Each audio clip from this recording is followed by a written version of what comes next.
con Jay Pelosky, es fundador principal de TPW Advisory. Jay, thank you so much for having us a few minutes. Yes, Martha, nice to speak with you again. Jay, the economic outlook has darkened. This is what businesses and government leaders are warning in Davos, in the World Economic Forum these days. The IMF director, Kristalina Georgieva, said the war and financial conditions and price shocks have clearly darkened all these outlooks. She's not yet expecting a recession, though. What do you think about?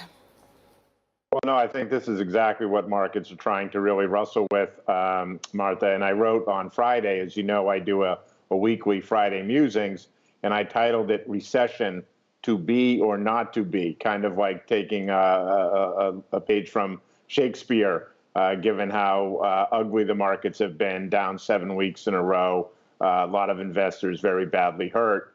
And really, we've kind of switched in a very fast way from worrying about inflation to now worrying about recession. So going from one side to the other. And I think that's really the issue, because when you have a correction or a cyclical bear market without recession, tend to go down about 20% and last 4 to 8 months. Okay, we're down about 20% now on global equities, and it's been going on since January, so we're in 5 months. If you have a bear market with recession, then the decline tends to be 35 to 40% and lasts for a year or more. And so this is really the crucible issue for investors, trying to determine whether or not we're going to go into a recession or if we're able to avoid one. We at TPW Advisory believe we will be able to avoid recession. And Jay, if we talk about central banks in Europe, ECB's chief Christine Lagarde says we could have the first rate hike in by the end of the third quarter, July or September. This is the question now. But regarding this answer, is it too late for Europe? I don't think so. We're actually quite constructive on Europe. And one of the things that we've seen, Martha, if you look through all the noise and all the carnage on financial assets, non-U.S. equities are significantly outperforming, both year to date and especially over the last month, when the S&P has fallen almost 8%, and NASDAQ has fallen 12%.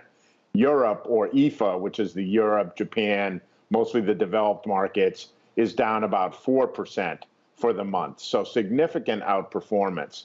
And so, no, I don't think it's too late for Europe. I'm actually quite constructive on Europe. And I think that the arrangement being made on the energy side in Europe means that we're unlikely to have significant further price hikes on energy, which should support reduced inflation in Europe, because the vast bulk of the inflationary pressures come from the energy and, to a lesser extent, the food side. If we're able to see Brent stabilizing around $110, down 20% from its $135 peak in March, then I think inflationary pressure should ebb in Europe, giving the ECB time, much as I expect we'll see in the United States for the Fed over the next couple of months. Mm-hmm.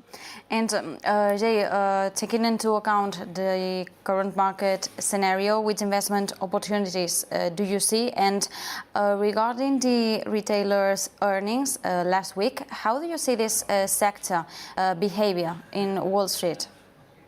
Well, it's quintessential kind of tricky markets, bear market type behavior, right, Martha? Because the market forced investors into the defensive sectors, like consumer staples, for example. And then last Wednesday, as you pointed out, the retail sectors, Walmart, Target, and others reported and had disappointing results. And so that consumer staples sector, which is considered one of the safest, along with utilities, was down 6% in a day. And that is typical bear market behavior, right? Everybody thinks they're in the safe spot and they get whacked. But the good news is that means the market has kind of gone throughout the entire, from tech to cyclicals to defensives, and hit every one of them, which suggests we're pretty far along in the process of discounting whatever's coming forward. In terms of opportunities, as I said a minute ago, the non-US markets, both EM and DM, are considerably outperforming the US. And so we believe out of all this uncertainty, we're going to get new global equity leadership away from the US to the non-US markets. The US has been the clear leader for a decade. That is changing.